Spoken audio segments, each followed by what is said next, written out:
Hello students, welcome to the Singhania education. आज हम solve करने वाले हैं एक्सरसाइज 2.1 फ्रॉम मैथमेटिक्स मंजरी। मैंने दो क्वेश्चन उतारे हैं। एक क्वेश्चन क्या है, find the value of linear polynomial px।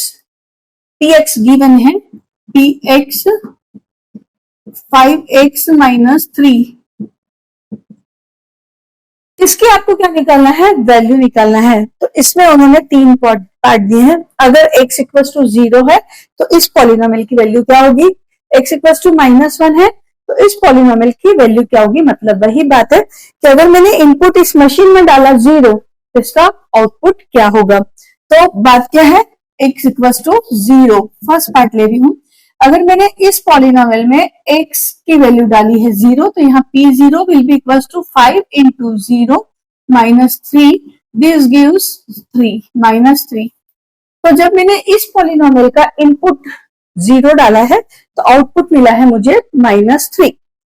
अब सेकेंड पार्ट पे आते हैं। सेकेंड पार्ट में x गिवन है -1, मतलब आपको इनपुट डालना है -1 तो आउटपुट क्या मिलेगा, p of -1 will be equals to 5 into -1 minus 3.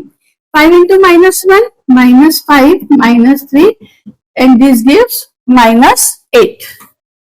This gives -8. मतलब आउटपुट कितना मिला आपको, -8। नेक्स्ट है थर्ड पार्ट। इनपुट आपको देना है x equals to 2।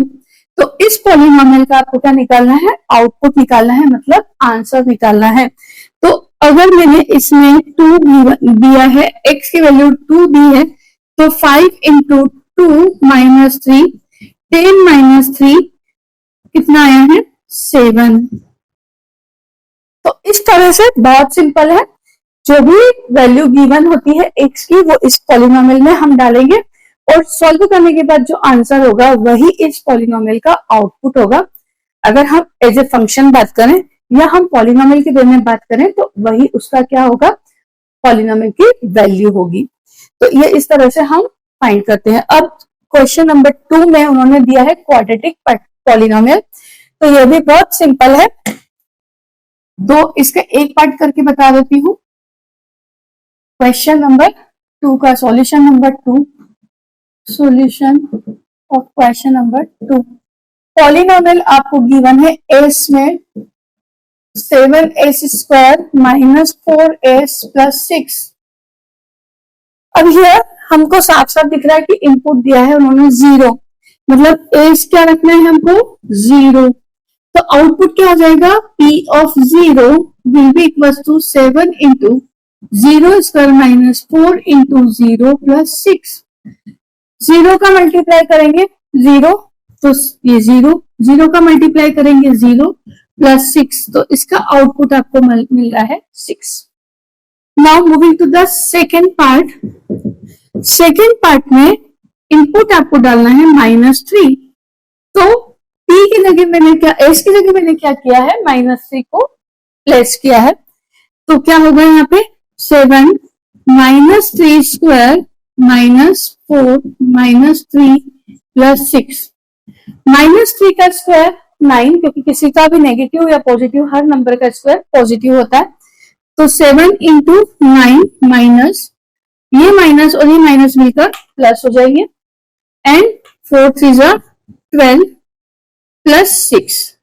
Now 9 7 63 plus 12 plus 6, तो ये हो जाएगा 81। तो p ऑफ -3 की वैल्यू कितनी है, 81 है। That is how you can calculate the third part. Third part आपको सॉल्व करना है। तो हमने दो पार्ट को सॉल्व कर लिया। अब हम मूव करते हैं क्वेश्चन नंबर 3 की तरफ।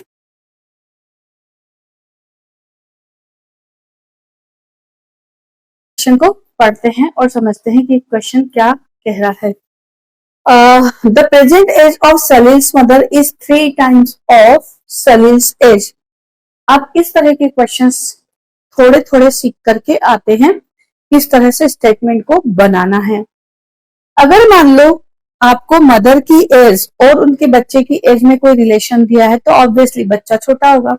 तो हम छोटे वाले जो छोटा है, कोई भी बंदा, अगर दो बंदे की एज दी है, दो व्यक्ति की एज दी है, उसमें से जो छोटा है एज में उसको हम x मान लेंगे, ताकि हम बड़े वाले की एज को ढंग से उससे मल्टीपल में लिख सकें। क्या बोला है? द प्रेजेंट एज, तो हम क्या मानेंगे? Let the present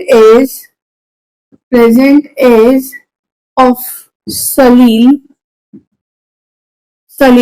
B x। हमने ये मान लिया।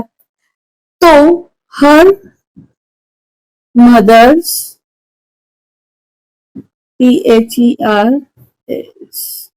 Mother's present age will be equals to 3 times है। सलील जितना बड़ा है उससे 3 टाइम्स है, तो हमने क्या कर दिया? 3 इंटू एक्स। मान लो 10 साल का है, उसकी मदर कितने की है? 30 साल की है, तो हमने यहाँ पे रिलेशन लिख दिया। अब क्या लिखा? After 5 years their age is. अब हम क्या निकाले? 5 साल बाद ये कितना बड़ा हो जाएगा? आज ये 10 साल का है, 5 साल बाद 15 साल का हो जाएगा। तो 5 साल बाद अगर आज ये 1 साल का है, 1 ईयर्स का है, तो 5 years आफ्टर ये कितने साल का हो जाएगा? x plus 5। तो हम क्या लिखेंगे? आफ्टर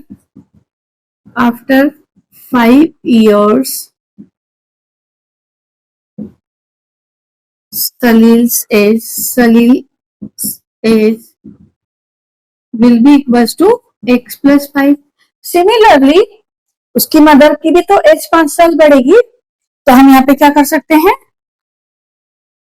His mother आएगा यार, His mother's age will be equals to 3x plus 5। अब उन्होंने क्या बोला है? After 5 years their ages will add up to the 70 years। अगर 5 साल बाद की एजेस को हम जोड़ें तो कितनी हो जाती है? वो 70 years हो जाती है। तो 5 साल बाद x प्लस 5 years का है सलील, और उसकी मदर 3x प्लस 5 years की है। तो हम क्या करेंगे? x plus 5 plus 3x plus 5 gives 70 years। x same term को हम एड अप कर सकते हैं, तो यहाँ पे x की पावर 1 है, x की पावर 1 है, दोनों को ऐड कर सकते हैं। कितना मिलेगा? 4x plus 5 plus 10 equals to 70, और 4x, इस 10 को हम क्या कर सकते हैं? ट्रांसपोज कर सकते हैं इधर, तो क्या मिलेगा? 70 माइनस 10, और 4x will be equals to 60, और x इक्वल्स टू क्या हो गया? x इक्वल्स टू कितना हो गया? 60/4, क्योंकि ये डिनोमिनेटर में चला जाएगा, तो कितना हो गया? 4 1 जा 4, 4 5 जा 15। मतलब आज सलील 15 इयर्स का है, क्योंकि सलील की प्रेजेंट एज कितनी है? x है। तो सलील्स present age will be equals to 15 years, and her mother's present age will be equals to 15 into 3, 45 years। अब देखो, आप खुद इस क्वेश्चन को वेरीफाई भी कर सकते हैं। हाउ? हम निकालते हैं 5 साल बाद कितने का हो जाएगा सलील? 20 इयर्स का। 5 इयर्स आफ्टर उसकी मदर कितने की हो जाएगी? 50 की। क्या इन दोनों का सम 70 आ रहा है? यस, इसका मतलब हमने सही सॉल्व किया है क्वेश्चन को। तो हम क्वेश्चन को वेरीफाई भी कर सकते हैं, हमारे आंसर को उसी को अप्लाई करके स्टेटमेंट में। तो देखो, ये क्या था? ये एक स्टेटमेंट गिवन था, जिसको हमने मैथमेटिकल एक्सप्रेशन में चेंज किया।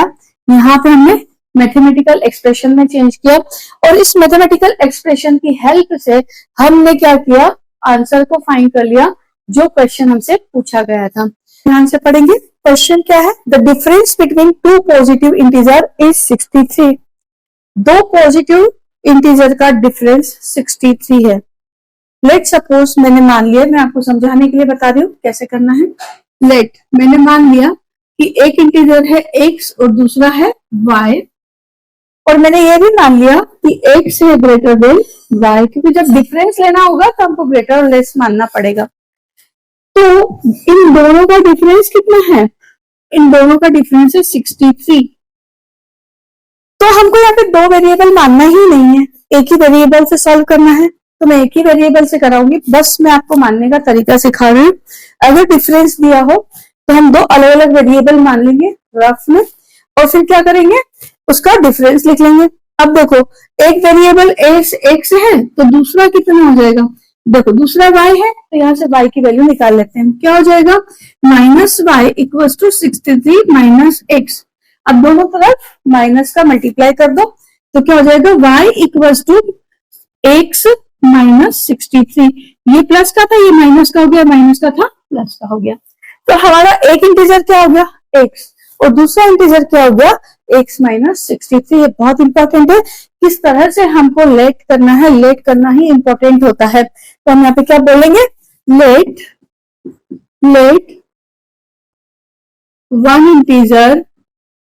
One integer be x, then other integer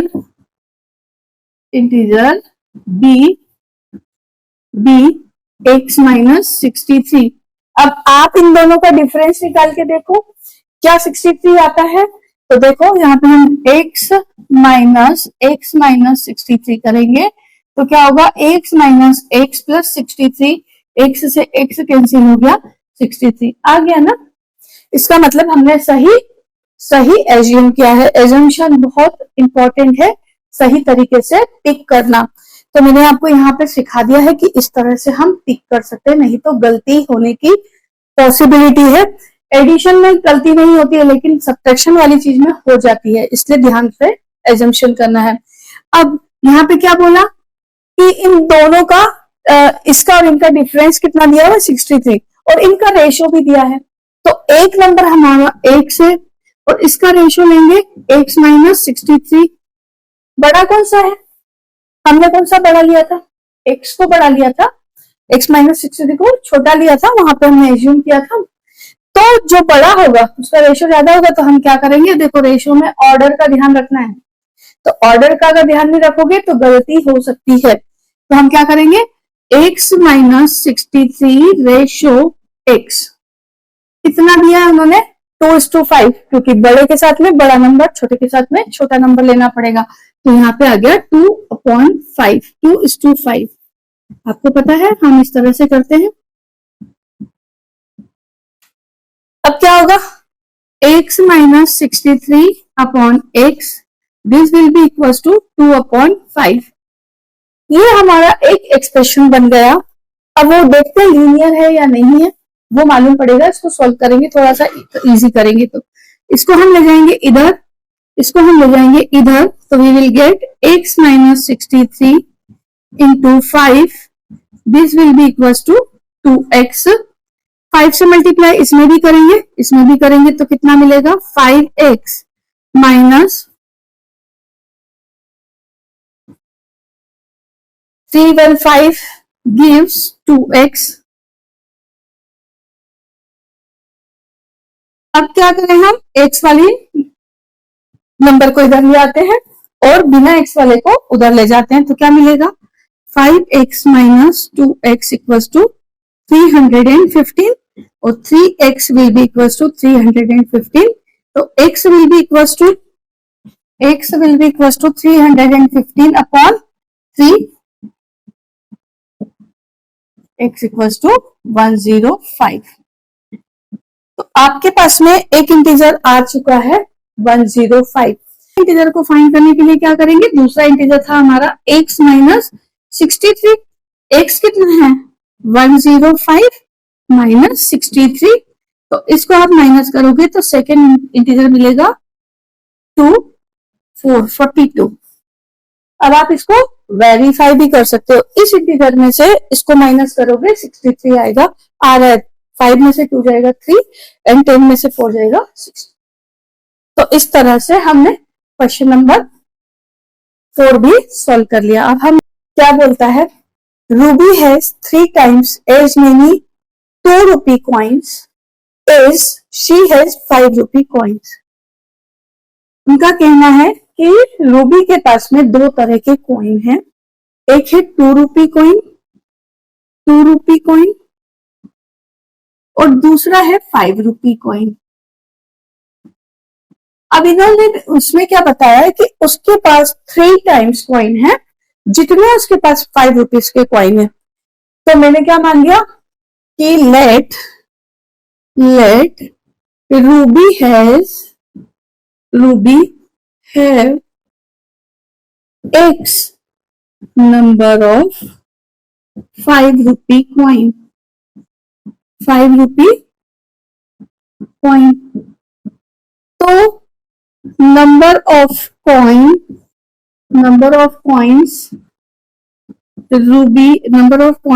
of 2 rupee ruby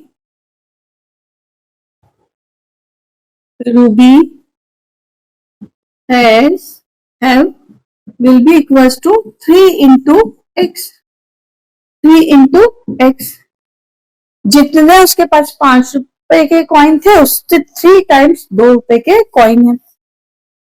अब आप बताओ कि एक कॉइन की कीमत है 5 रुपए, तो 2 कॉइन की कितनी होगी 2 into 5 10 रुपीज, 3 की कितने की होगी 3 into 5 into 15 रुपीज। तो मेरे पास x कॉइन है, तो x कॉइन को अगर हम उसकी वैल्यू निकालें तो कितने हो जाएंगे। तो यहाँ पे हम क्या निकालने वाले हैं, हम निकालने वाले हैं वैल्यू ऑफ 5 रूपी कॉइन। वैल्यू ऑफ 5 रूपी कॉइन कितनी हो जाएगी, उसके पास में x कॉइन है तो 5 into x, 5x। अब ये जो आया है ये क्या आया 5x रुपीज, 5 रुपीज के कॉइन उसके पास में x है, तो अगर हम उसकी वैल्यू निकालेंगे तो 5x रुपीज उसके पास में होंगे। अब value of 2 rupee coin will be equals to कितने हैं 3x, और 2 रुपए की वैल्यू तो 2 ही होगी ना, तो 3 2 जा 6, तो यहाँ पे क्या है 6x रुपीज है। टोटल कितने रुपीज है उसके पास में, तो यहाँ पे हम देखते हैं total rupees she have 5x plus 6x।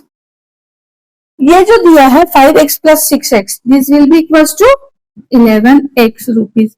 अब उसके पास में टोटल 11x रुपीज है, और ये 11x रुपीज कितने रुपए के बराबर है 88 रुपीज के इक्वल है। तो हम क्या लिख सकते हैं 11x will be equals to 88 और x will be equals to 88 divided by 11 8। x की वैल्यू कितनी आ गई 8। x हमने क्या माना था नंबर ऑफ 5 रुपी कॉइन, तो उसके पास 5 रुपीज के कितने कॉइन हो गए 8। तो हम यहाँ पे आंसर को रिपोर्ट करेंगे, कैसे रिपोर्ट करेंगे, number of 5 rupees coin, number of 5 rupee coin will be equals to 8। तो number of 2 rupee coin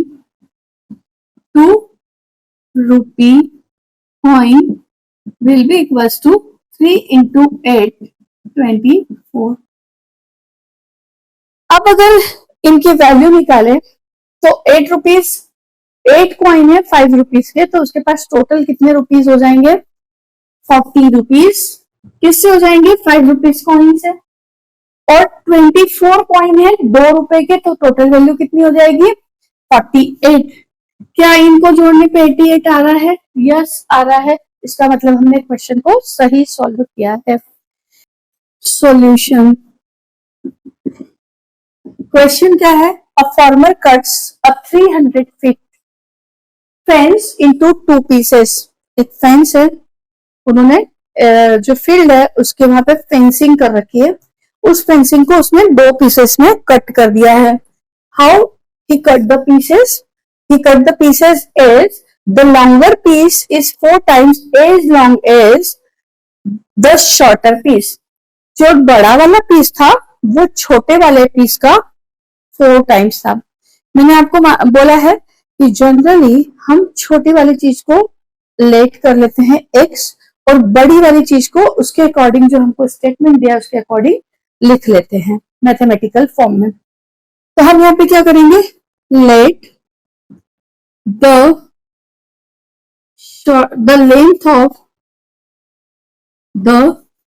length of shorter piece will be equals to x. Then the length of longer piece will be equals to 4x, क्योंकि उन्होंने 4 times बोला है तो हमने क्या किया, ये x लेंथ का है तो ये उससे 4 times बड़ा है, 4 times है तो हमने क्या किया, इसको 4x कर दिया। अब क्या करेंगे, उन्होंने क्या बोला, अब हम क्या बोलेंगे, total length of the fence will be equals to x plus 4x, और इसकी टोटल लेंथ कितनी दी है, 300 फीट। तो ये कितना हो गया, 5x will be equals to 300 और x will be equals to 300 by 5, मतलब 5 6 60 फीट। ये x क्या एज्यूम किया था हमने, x एज्यूम किया था शॉर्टर पीस की लेंथ। शॉर्टर पीस कितने का है, 60 फीट का है, तो लॉन्गर पीस की लेंथ कितनी हो जाएगी, length of shorter piece will be equals to 60 feet. So length of longer piece will be equals to 4 into 60, 240 feet. That is how we have solved this question. Now अगर आप add करके देखेंगे 240 और 60 तो you will get 300, it means your answer is right. You can verify the answer by applying statement again on the numbers. This is the last question of exercise 2.2 from गणित मंजरी। तो हम ये स्टार्ट करते हैं लास्ट 7th नंबर का question. If the length of a rectangle is 3 more than twice its width। अब आपको ये पता होगा कि जो रेक्टेंगल होता है उसकी विड्थ कम होती है लेंथ से, और मैंने क्या बोला, जब भी हम x मानेंगे तो छोटी वाली चीज को मानेंगे ताकि जो बड़ी वाली चीज है उसके मल्टीपल में हम अच्छे से लिख पाए। तो हम यहाँ पे क्या मान ले, let the width of rectangle will be equals to x। Then the length of rectangle will be equals to, क्या बोला है, is 3 more than twice its width। अगर इसकी विड्थ का डबल कर दे उससे 3 ज्यादा है। अगर मैं इसकी विड्थ का डबल करूं तो क्या होगा, 2x, और फिर इससे 3 और ज्यादा है, 3 यूनिट और ज्यादा है। तो यहाँ पे ये आ गई लेंथ किसकी, रेक्टेंगल की लेंथ आ गई। अब उन्होंने क्या बोला, and its perimeter is 24 centimetre. तो हमको पता है कि पेरीमीटर क्या होता है, perimeter of a rectangle will be equals to 2 times length into width. तो लेंथ कितनी है, 2x प्लस 3, विड्थ कितनी है, x। So this will come out to be 2x and x, 3x plus 3, और ये जो दिया है 24 सेंटीमीटर के इक्वल दिया है, तो इसको हम 24/7 के इक्वल कर देते हैं, 24 के इक्वल कर देते हैं। तो नाउ यहाँ पे क्या हो गया, देखो इसका मल्टीप्लाई इससे भी करना पड़ेगा, इसका मल्टीप्लाई इससे भी करना पड़ेगा, तो क्या होगा 24 will be equal to 6x plus 6। अभी 6 को मैं इधर, इसको मैं इधर ले आऊं तो क्या हो जाएगा 24 minus 6 will be equal to 6x, और इसको मैं पूरा ट्रांसपोज करके लिख देती हूँ, तो क्या होगा x इधर आ जाएगा, तो हमारे लिए आसानी होती है थोड़ा सा। तो यहाँ पे x will be equal to क्या हो जाएगा, ये डिनोमिनेटर में चला जाएगा, देन 6 1 जा 6 6 3 जा, मतलब x की वैल्यू आ गई 3 सेंटीमीटर। ये क्या है, x हमने क्या माना था, यहाँ पे विड्थ माना था, तो लेंथ कितनी हो जाएगी, तो ये हो गया हमारा, हम यहाँ रिपोर्ट कर देंगे width will be equal to 3 centimetre, और लेंथ के लिए क्या होगा, length will be equal to 2 into 3 plus 3 6 plus 3 9 centimetre. अब आप इसको चेक भी कर सकते हो, वापस से ये वैल्यू यहां पे डालेंगे तो क्या होगा, ये इसके इक्वल हो जाएगी। तो अगर मैं इस जगह पे लिखूं, लेंथ कितनी आई 9, विड्थ कितनी आई 3, 9 प्लस 3 12 2 24, इसका मतलब हमने क्वेश्चन का आंसर सही निकाला है। That is how you can verify your answer also. तो इस तरह से हमने एक्सरसाइज 2.2 कंप्लीट कर ली है मैथमेटिक्स मंजरी की।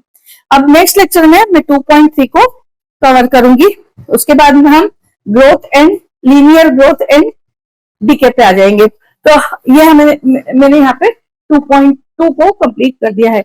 अब हम नेक्स्ट लेक्चर में मिलेंगे, तब तक के लिए bye bye. Thank you for coming to the Singhania education. Keep studying.